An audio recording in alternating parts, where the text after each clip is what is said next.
College ভর্তি 2025-এর গুরুত্বপূর্ণ update. 2025-এ তোমরা যারা কলেজে ভর্তি হবে, আজ আমি কয়েকটা বিষয় আলোচনা করব।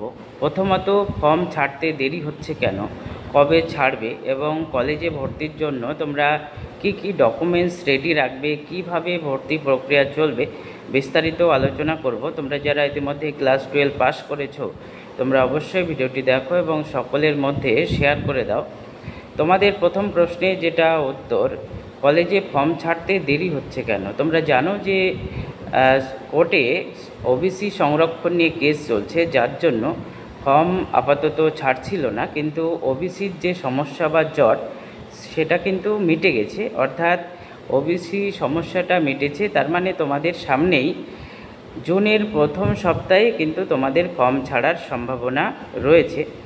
এবং তোমরা যারা কলেজে ভর্তি হবে, তোমরা কি কি ডকুমেন্টস রেডি রাখবে। তোমরা অবশ্যই ক্লাস 12-এর মার্কশিট রেডি রাখবে, মাধ্যমিকের অ্যাডমিট রেডি রাখবে, সার্টিফিকেট রেডি রাখবে এবং দ্বিতীয়ত যাদের কাস্ট সার্টিফিকেট লাগবে তারা অবশ্যই কাস্ট সার্টিফিকেট রেডি রাখবে এবং নিজের ফটোকপি, এই জিনিসগুলো তোমরা অবশ্যই জেরক্স রাখবে এবং অরিজিনাল কপি রাখবে। প্রত্যেকটা জিনিস কিন্তু ফর্ম ফিল আপের সময় আপলোড করতে হবে। এবং যেটা পরবর্তী বিষয়, কিভাবে ভর্তি প্রক্রিয়াটা চলবে। তোমরা জানো যে গতবার যে প্রসেসে ভর্তিটা হয়েছিল সেন্ট্রাল পোর্টাল, এবারও কিন্তু সেন্ট্রাল পোর্টালেই ভর্তি হবে।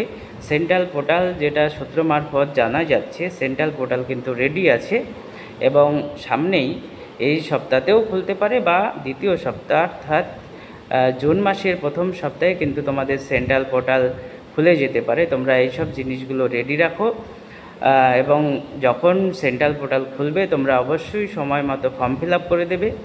এবং আরেকটা যেটা গুরুত্বপূর্ণ সেন্ট্রাল পোর্টালের আপডেট, এবার কিন্তু অনেক কিছু নতুন সেন্ট্রাল পোর্টালে অ্যাড হচ্ছে।